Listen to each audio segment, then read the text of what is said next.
সুপ্রিয় ছাত্রছাত্রীবৃন্দ, সবাইকে স্বাগতম। আজ আমি আলোচনা করব ডিএনএ ট্রান্সলেশন নিয়ে। সাধারণত বাংলা ভাষায় আমাদের খুব ভালো কন্টেন্ট নেই। ইংলিশ বা হিন্দিতেও বেশ কিছু কন্টেন্ট দেখা যায়, বাট এখানে বাংলাদেশে এটার অভাব থাকার কারণে আই ফিল দ্য নেসেসিটি যে ডিএনএ যে ট্রান্সলেশন প্রসেস, অর্থাৎ 1958 সালে ফ্রান্সিস ক্রেগ যে central dogma of molecular biology propose করেছিলেন, সেটার যে লাস্টের যে ধাপটা ছিল, যে ডিএনএ থেকে আলটিমেটলি এমআরএনএ তৈরি হয়, সেই এমআরএনএটা হচ্ছে তথ্যটা ডিএনএ থেকে ক্যারি করে নিয়ে রাইবোজোমে গিয়ে প্রোটিন সিনথেসিস করে। সেই যে প্রোটিন সিনথেসিসের যে স্টেপটা, সেটা নিয়ে আলোচনা করব। আসুন শুরু করা যাক।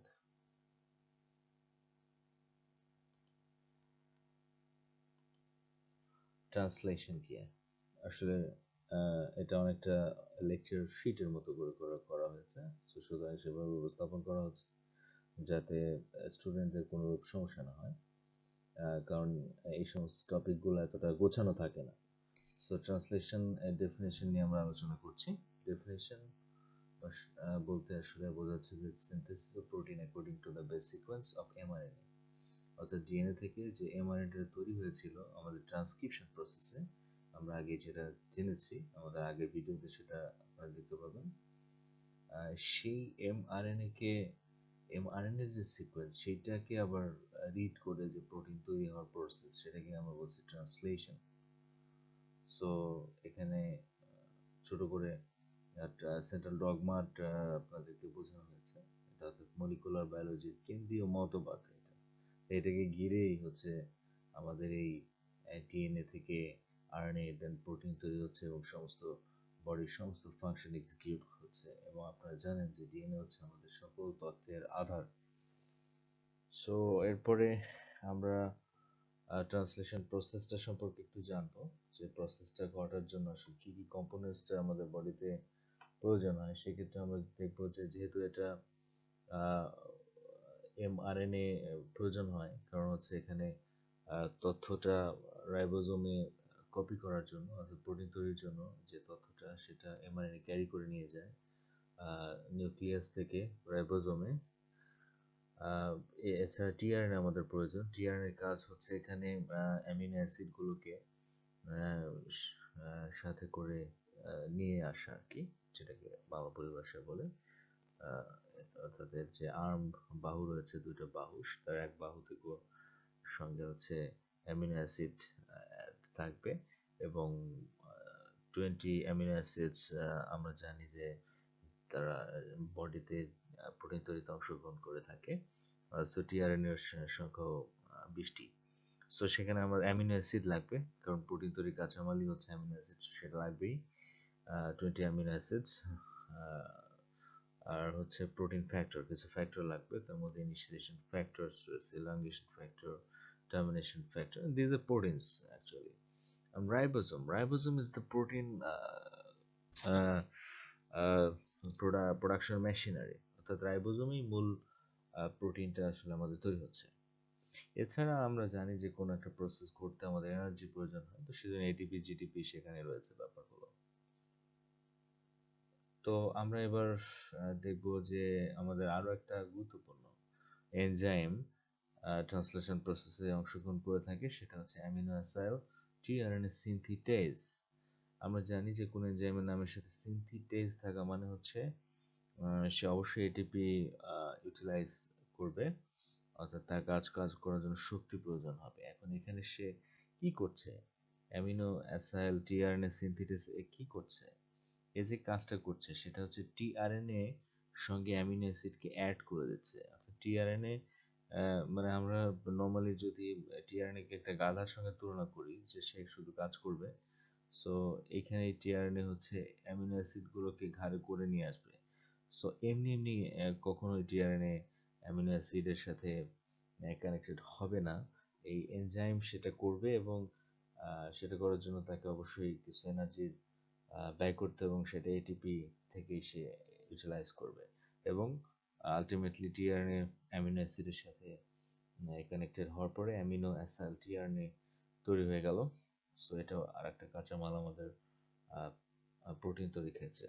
সো নেক্সট আমরা স্টেপগুলো নিয়ে আলোচনা করব। there are some steps of translation process. আসলে এগুলো আমরা আলোচনার সুবিধার্থে স্টেপগুলোকে ভাগ করেছি, কারণ এটা একটা ফিজিওলজিক্যাল প্রসেস। তো আমরা জানি যে বায়োকেমিস্ট্রি যখন ফিজিওলজিক্যাল প্রসেস নিয়ে আলোচনা করে তখন সে কতগুলো স্টেপে ভাগ করে নেয় বিষয়গুলোতে। সো তার মধ্যে প্রথম ভাগটা হচ্ছে প্রি-ইনিশিয়েশন বা অ্যাক্টিভেশন বা চার্জিং অফ অ্যামিনো অ্যাসিড, যেটাই বলে না কেন। অর্থাৎ আমাকে প্রথমেই হচ্ছে যেটা হচ্ছে অ্যামিনো অ্যাসিড টিআরএনএ সিনথেসিস, এখানে প্রথমেই সে ভূমিকা পালন করবে। কিছুক্ষণ আগে আমি যেটা আলোচনা করছিলাম, অর্থাৎ initiation of protein synthesis requires an mRNA is selected for translation by a ribosome, of course. অর্থাৎ আমরা জানি যে জিনটা থেকে মানে একটা পার্টিকুলার জিন ডিএনএ তে থাকে, এবং এরকম প্রায় 25,000 জিন রয়েছে। সো জিন এক্সপ্রেশনের এটা একটা মানে ফাইনাল স্টেজ হচ্ছে ট্রান্সলেশন। সো জিন এক্সপ্রেশনের প্রথম ধাপে আমরা জানি ট্রান্সক্রিপশন হয়ে যাবে, সে এমআরএনএ তৈরি করবে ততটুকু। সেই এমআরএনএ এসে হচ্ছে আমাদের প্রোটিন তৈরি করবে, তো সেটাই বলা হচ্ছে। এবং সেটা চার্জিং হবে কিভাবে? TRNA amino acid tRNA synthesis এনজাইমের প্রভাবে অ্যামিনো অ্যাসিড টিআরএনএ, যেটা আমি আগে আলোচনা করেছি। সো এরপরে হচ্ছে ইনিশিয়েশন, অর্থাৎ কাজটা শুরু হবে। অর্থাৎ রাইবোজোম আমাদের যে প্রোটিন তৈরি যে মেশিনারি, সেখানে আমাদের প্রোটিন তৈরিটা শুরু হচ্ছে। কিভাবে শুরু হচ্ছে আসুন আমরা সেটা দেখে নিই। এটাকে মোটামুটি 4টা স্টেপে ভাগ করেছে। তো সেখানে দেখা যাচ্ছে যে আমরা জানি রাইবোজোমের সাব ইউনিট রয়েছে। So 40S 60S sub unit এখানে পার্টিসিপেট করবে।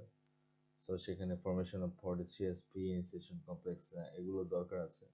এবং এখানে আমরা বেশ কিছু ফ্যাক্টর দেখতে পাচ্ছি। হ্যাঁ, এই ফ্যাক্টরগুলো হচ্ছে জাস্ট প্রোটিন, সেগুলো এখানে টেক পার্ট করছে। তো শুরুতেই যেটা হচ্ছে যে এই রাইবোজোমগুলো দুইটা পার্টে ডিসোসিয়েট হয়ে যাচ্ছে, 60S 40S ডিসোসিয়েট হয়ে যাচ্ছে। মাঝখান দিয়ে আমাদের হচ্ছে এই যে এমআরএনএটা ঢুকে পড়ছে।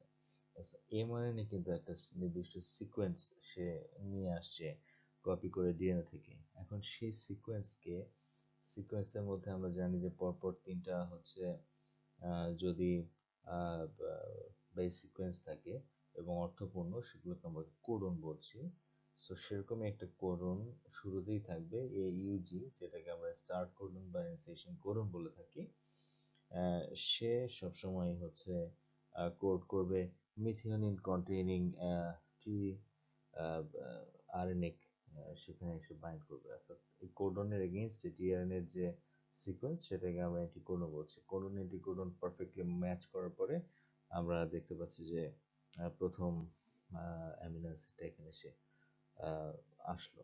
তারপরে যেটা হচ্ছে প্রসিড করবে, এরপরে যেটা এলঙ্গেশন হচ্ছে যে সাইক্লিক্যাল প্রসেস চলতেই থাকবে, 1 বাই 1 অ্যামিনো অ্যাসিড অ্যাড হতে থাকবে এবং নতুন নতুন পেপটাইড বন্ডের মাধ্যমে পেপটাইড চেন তৈরি হবে। আমরা জানি যে 100 অ্যামিনো অ্যাসিডের নিচে যে ছোট ছোট বা আমরা যে প্রোটিন আর কি, সেগুলো পেপটাইড বলা হয়ে থাকে। সো পেপটাইড বন্ডের মাধ্যমে আমাদের পেপটাইড চেন লম্বা হতে থাকবে ধীরে ধীরে। এবং এই ধাপে আমরা দেখতে পাচ্ছি যে প্রপার কোডন রিকগনিশন দরকার হয়, এবং সেই কোডন রিকগনিশনের কাজটা করে হচ্ছে EF1A, এই ফ্যাক্টরটা প্লাস জিটিপি এখানে দরকার হয়। পেপটাইড বন্ড কিভাবে ফর্ম হয় সেটা এখানে বলে দেওয়া হচ্ছে। Alpha amino acid group of the incoming amino acid in the A side forms a peptide bond with carboxyl group of the peptide tRNA occupying the P site, এখানে P site occupy করবে। This reaction is catalyzed by enzyme peptide transferase, একটা enzyme এখানে involve থাকবে এবং সেই কাজটা করবে। এরপর গোয়িং পেপটাইড চেইন অকুপাইজ এ সাইডে অকুপাই করবে। এভাবে হচ্ছে আমাদের পেপটাইড বন্ড হচ্ছে। এখানে দেখতে পাচ্ছি আমরা মিথিওনিনের সাথে পরবর্তী ফিনাইলানিনের মধ্যে একটা পেপটাইড বন্ড তৈরি হয়ে গেল, যার ফলে আমরা দেখলাম যে দুইটা অ্যামিনো অ্যাসিড এক হয়ে গেল। সো এরপরে যেটা হয় যে আস্তে আস্তে আমাদের এই ট্রান্সলোকেশন হয়, রাইবোজোম আস্তে আস্তে ট্রান্সলোকেট করতে থাকে, অর্থাৎ পুরো যে কোডিং সিকোয়েন্সটা রয়েছে আমাদের এমআরএনএর পুরোটা কপি করে আসলে ট্রান্সলেট করতে হবে, সেজন্য হচ্ছে রাইবোজোম মুভ করতে থাকে।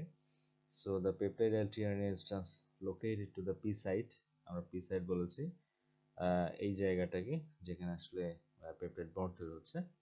ফ্রম দ্য এ সাইট হচ্ছে যেখানে হবে নতুন peptide with the action of কি with the action of elongation factor 2 EF2, এখানে একটা elongation factor কাজ করবে। So in turn the deacylated tRNA leaves the ribosome. Deacylated tRNA টা এই by this time অর্থাৎ এই যে এটা deacylated হয়ে যাবে, এটা হচ্ছে রাইবোজোম ছেড়ে চলে যাবে, তার পরবর্তী মিথিওনিন আনার জন্য সে আবার ফ্রি হয়ে যাবে। এইভাবে হচ্ছে দেখা যাচ্ছে দেন দ্য হোল রাইবোজোম আস্তে আস্তে ওয়ান বাই ওয়ান এক একটা কোডন করে করে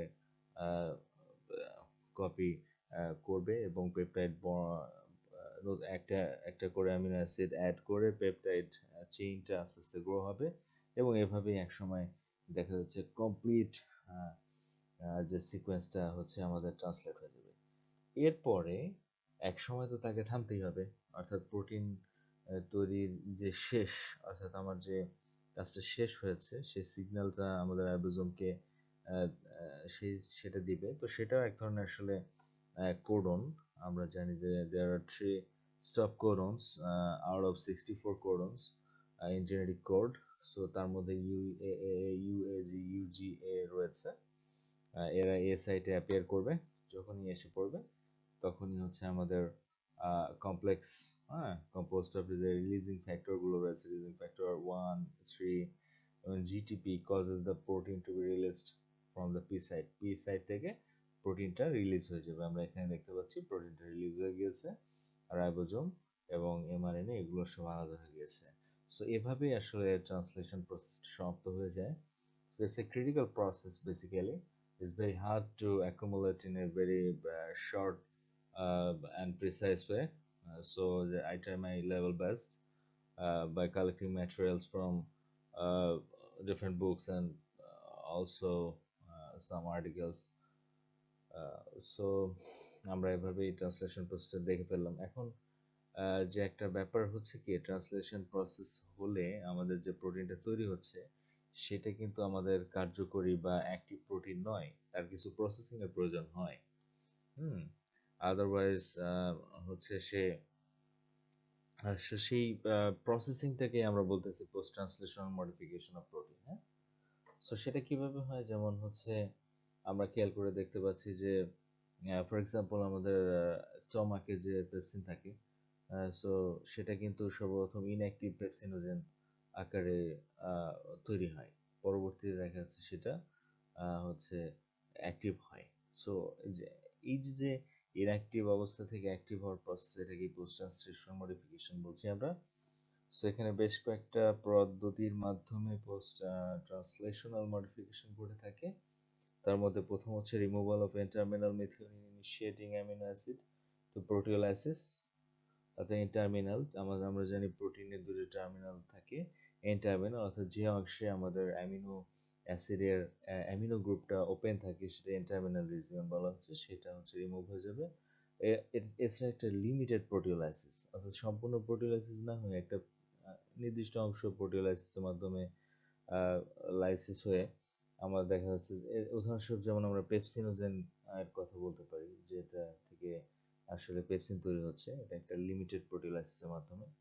এছাড়া হাইড্রক্সিলেশনের মাধ্যমে আমরা দেখতে পাচ্ছি যেমন লাইসিন, প্রোলিন, কোলাজেন সিনথেসিস। আমরা জানি কোলাজেন ইজ ভেরি ইম্পর্টেন্ট, এটা স্কিন, তারপরে আদার্স যে সমস্ত সফট টিস্যু রয়েছে, collagen is very important. So এখানে হাইড্রক্সিলেশন ঘটে অ্যাক্টিভ হচ্ছে। এছাড়া ক্লটিং ফ্যাক্টর রয়েছে, সেগুলোর ক্ষেত্রে আমরা হাইড্রক্সিলেশন দেখতে পাই। এছাড়া গ্লাইকোসাইলেশন, আমরা জানি গ্লাইকোসাইলেশন মানে ডেফিনেটলি সেখানে কার্বোহাইড্রেট মইটি থাকবে। আর ফসফোরাইলেশন মানে হচ্ছে ফসফরাস অ্যাডিশন এবং অথবা রিমুভালের মাধ্যমে হচ্ছে এখানে মডিফিকেশনটা ঘটছে। সো এই 6 ধরনের পোস্ট ট্রান্সলেশনাল মডিফিকেশন হতে পারে। এছাড়া এখন আমাদের প্রশ্ন হতে পারে, যারা বিশেষ করে ফার্মেসিতে পড়ছো বা যারা বায়োকেমিস্ট্রিতে বা মেডিকেলি বা যারা আছে যে আসলে আমাদের এর কিছু প্রয়োগ তো থাকতে হবে। হ্যাঁ, যে যে ট্রান্সলেশনটা আমরা স্টাডি করছি আসলে সেটার কিছু হাতে নাতে প্রমাণ তো আমাদের ধরতে হবে। সেটা আমরা দেখবো এখানে যে আমরা দেখছি যে বেশ কিছু ইনহিবিটর, অর্থাৎ এমন কিছু কম্পাউন্ড আছে যেগুলো আমাদের এই ট্রান্সলেশন প্রসেসটাকে ইনহিবিট করে দিচ্ছে। ইনহিবিট করে দিলে কি লাভ? ইন কেস অফ ব্যাকটেরিয়ার ক্ষেত্রে যদি আমরা প্রসেসটা ইনহিবিট করতে পারি, তাহলে সেই ব্যাকটেরিয়াগুলো গ্রোথ হবে না, এবং আলটিমেটলি দেখা যাচ্ছে যে আমাদের সেই, হ্যাঁ, ব্যাকটেরিয়ার হাত থেকে আমরা রেহাই পেয়ে যাব। উদাহরণস্বরূপ স্ট্রেপ্টোমাইসিন সবাই চিনি আমরা। এটা কি করে? এটা ইনিসিয়েশন অফ প্রোটিন সিনথেসিসকে ইনহিবিট করে দেয়, যার ফলে হচ্ছে এমআরএনএ মিসরিডিং হয়, যার ফলে হচ্ছে ঠিকঠাক মতো প্রোটিন তৈরি হয় না। টেট্রাসাইক্লিন আমরা এটাও জানি, এটা সম্পর্কেও আমাদের ধারণা রয়েছে যথেষ্ট পরিমাণে। It inhibits the binding of amino acid tRNA to the ribosomal complex. In fact, tetracycline can also block eukaryotic protein synthesis কেও এটা ব্লক করে দিতে পারে. This, however, does not happen since eukaryotic cell membrane is not permeable to this drug. এটা সবসময় ঘটে না, কারণ হচ্ছে যে আমাদের যে সেল মেমব্রেন সেটা টেট্রাসাইক্লিন সেটা ভেদ করে যেতে পারে না, যার ফলে টেট্রাসাইক্লিন ব্যাকটেরিয়ার বিরুদ্ধেই কার্যকরী। এছাড়া পিউরোমাইসিন রয়েছে, যেমন this is structural resemblance to amino acid tRNA, সাথে তার একটা স্ট্রাকচারাল যে সিমিলারিটিস রয়েছে, রিসেম্বলেন্স মানে একেবারে একই রকম প্রায়, যার ফলশ্রুতিতে হচ্ছে কি পিউরোমাইসিন যখন এ সাইট এন্টার করে এবং ইনকর্পোরেটেড হয়ে যায় গোয়িং পেপটাইড চেইনে, তখন সেটাকে সে রিলিজ করে দেয়। প্রিম্যাচিওর দেখা যাচ্ছে রিলিজ হবে এবং প্রোটিন ঠিক মতো সিনথেস হবে না। এছাড়া আমরা আরো কিছু দেখতে পাই, যেমন হচ্ছে ক্লোরামফেনিকল, এটাও কম্পিটিটিভ ইনহিবিটর হিসেবে কাজ করবে এনজাইম পেপটাইডাইল ট্রান্সফারেজের কারণে, এবং সে ইন্টারফেয়ার করবে চেইন ইলংগেশনের ক্ষেত্রে। সো এটা একটা ইনহিবিটর, এবং এগুলো সবই প্রায় অ্যান্টিবায়োটিক হিসেবে কাজ করে। এরাথ্রোমাইসিন রয়েছে আমরা জানি, এটা 50S সাব ইউনিট ব্যাকটেরিয়াল যে রাইবোজোম রয়েছে সেটা ট্রান্সলোকেশনকে বাধা দেয়, অর্থাৎ এক জায়গাতে সেই, যার ফলে হচ্ছে প্রোটিন বা এটা বাধাপ্রাপ্ত হয়। এছাড়া ডিপথেরিয়া টক্সিন আমরা জানি যে diphtheria prevents translocation of eukaryotic protein synthesis by inactivating elongation. ইউক্যারিওটিকের ক্ষেত্রে যে ইলংগেশন ফ্যাক্টর EF2 রয়েছে সেটাকে আমরা সাধারণত বাদ দেয়, মানে সেটাকে ইনঅ্যাক্টিভেট করে ফেলে ডিপথেরিয়া টক্সিন, যার ফলে হচ্ছে দেখা যাচ্ছে আমাদের ইউক্যারিওটিক প্রোটিন সিনথেসিস ঠিক মতো হয় না। সো আসলে এটাই ছিল এরকম ব্যাপারটা। এবং যারা ছোট পর্যায়ে এখনো রয়েছে, ফার্স্ট সেমিস্টার সেকেন্ড সেমিস্টার বা জাস্ট ইন্ট্রোডাক্টরি পর্যায়ে রয়েছে ট্রান্সলেশন প্রসেসে, তাদের জন্য আমি মনে করি যে এখানে যে কন্টেন্টটুকু রয়েছে দ্যাটস মোর দ্যান এনাফ, হ্যাঁ, for your examination. So thanks all for staying with